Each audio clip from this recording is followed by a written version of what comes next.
Hello, मैं doctor Sangeeta Nagarwal government college Bandikui से। पिछले वीडियो में हमने इल्तुतमिश की कठिनाइयों की चर्चा करी थी।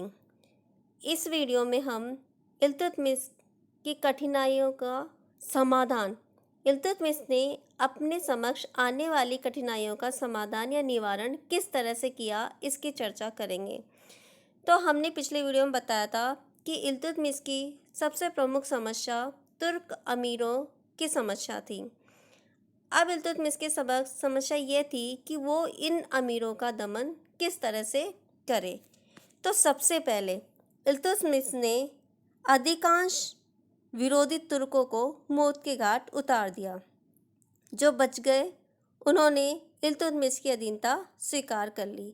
इसके बाद इल्तुतमिश ने बदायूं, अवध, वाराणसी तथा तराई के क्षेत्र में स्थित तुर्क और हिंदू सरदारों का दमन करके उन्हें अपनी अधीनता मानने के लिए विवश कर दिया। इसके बाद इल्तुतमिश ने अपने विश्वसनीय 40 लोगों का एक दल बनाया और उन 40 लोगों को प्रशासन के मुख्य पदों पर नियुक्त किया। ये 40 लोग चहलगान, चरगान या 40 दास अमीरों के दल के नाम से प्रसिद्ध थे। इस सब के बाद इल्तुतमिश ने जो उसके प्रमुख विरोधी थे, ताजुद्दीन याल्दोज, नासरुद्दीन कुबाचा, अली मर्दान व खलजी मलिक, इनकी ओर ध्यान दिया। हम पहले बता चुके हैं कि ताजुद्दीन याल्दोज गजनी का शासक था और उसने इल्तुतमिश को अपना सूबेदार मानते हुए राजकीय चिन्ह भिजवाया था, लेकिन इल्तुतमिश उस समय विरोध की स्थिति में नहीं था। लेकिन अपमान का प्रतिशोध लेने की ताक में इल्तुतमिश हमेशा रहता था।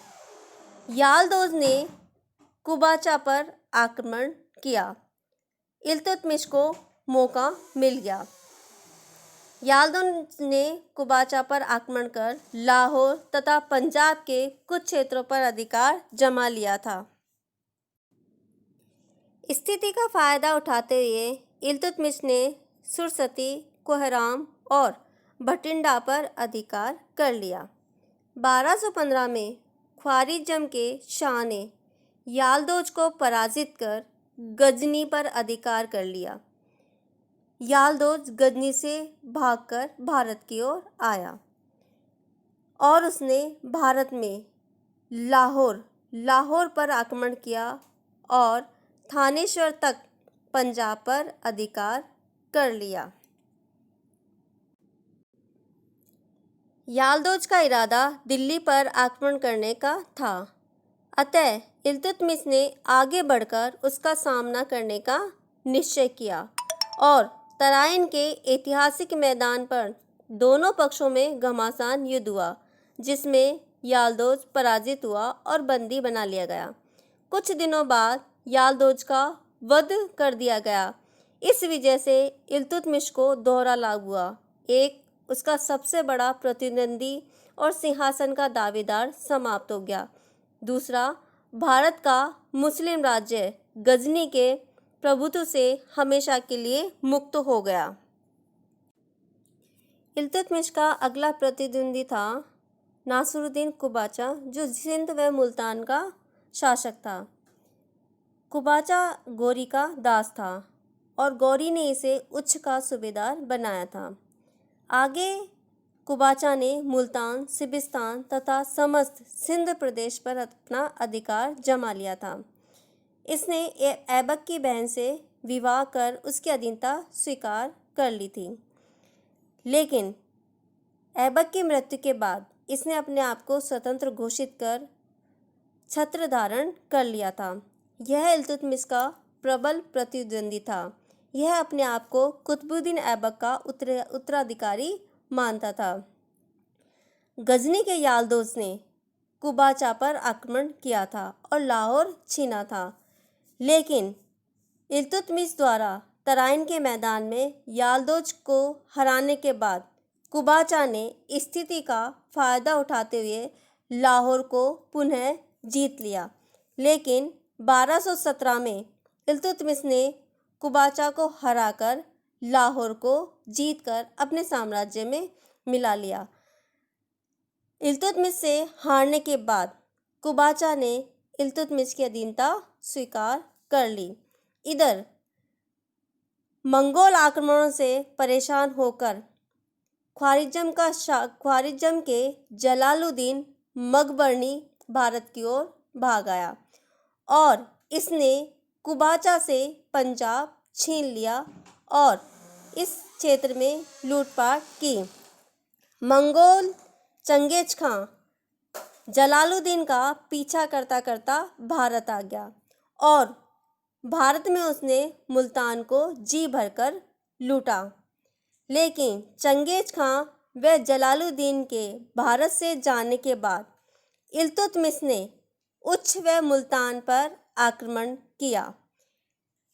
इल्तुतमिश के आक्रमण से भयभीत होकर कुबाचा सिंध की ओर भाग गया, लेकिन इल्तुतमिश ने इसे हरा दिया और इस प्रकार उसका दूसरा प्रतिद्वंदी कुबाचा का दमन हुआ।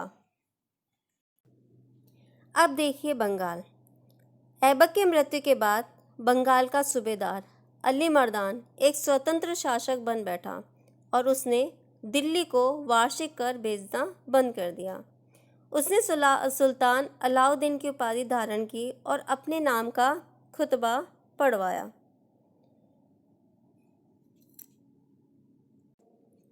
अपनी सत्ता को मजबूत बनाने की दृष्टि से उसने अनेक खलजी सरदारों का क्रूरता के साथ दमन किया और बहुतों को मौत के घाट उतार दिया। परिणाम स्वरूप अधिकांश खलजी सरदार उसके शत्रु बन गए और 2 वर्ष के भीतर ही उन्होंने अली मर्दान का वध कर दिया।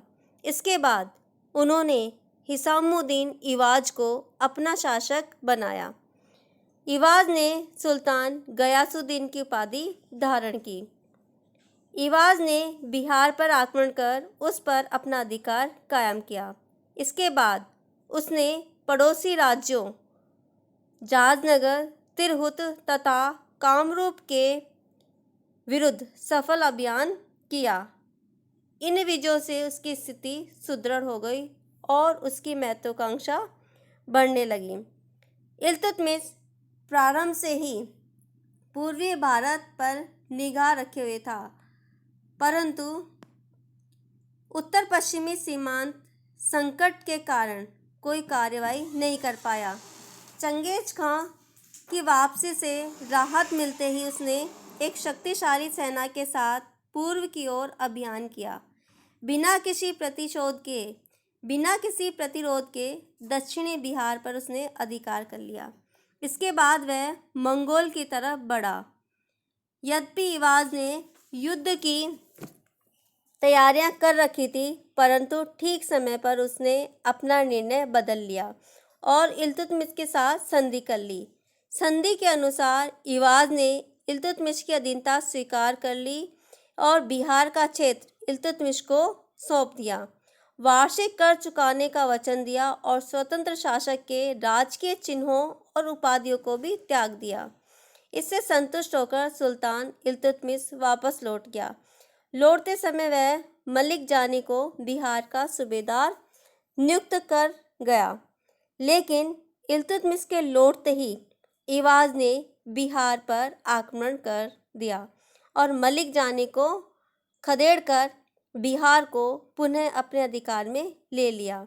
इससे क्रोधित होकर इल्तुतमिश ने अपने लड़के नासिरुद्दीन महमूद शाह को, जो कि अवध का सूबेदार भी था, इवाज के विरुद्ध सैनिक कार्रवाई करने का आदेश दिया।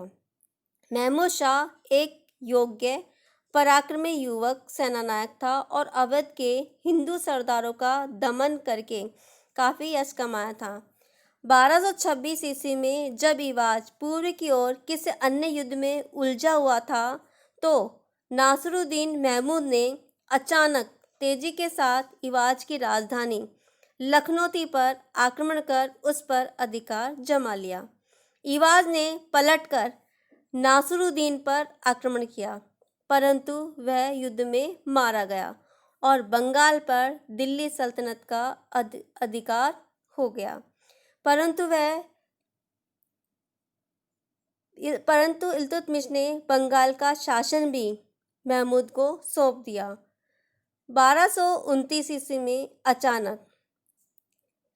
अचानक प्रतिभावान राजकुमार महमूद की मृत्यु हो गई और खलजी सरदारों ने बंगाल में विद्रोह का झंडा फहरा दिया। उनमें से एक मलिक इख्तियारुद्दीन बलका बंगाल का सुल्तान बन बैठा। अतः 1230 में इल्तुतमिश को पुनः बंगाल पर अभियान करना पड़ा। युद्ध में बलका मारा गया और बंगाल पर पुनः दिल्ली का शासन कायम हो गया। मलिक जानी को बंगाल का सूबेदार नियुक्त करके सुल्तान वापस लौट आया। इस प्रकार ताजुद्दीन यालदोज, नासिरुद्दीन कुबाचा और बंगाल की समस्या का समाधान इल्तुतमिश ने बड़ी सूझबूझ समझदारी से किया। इसके अतिरिक्त इल्तुतमिश ने अपनी अन्य समस्याओं का समाधान किस तरह से किया, ये हम अगली वीडियो में देखेंगे। नमस्कार।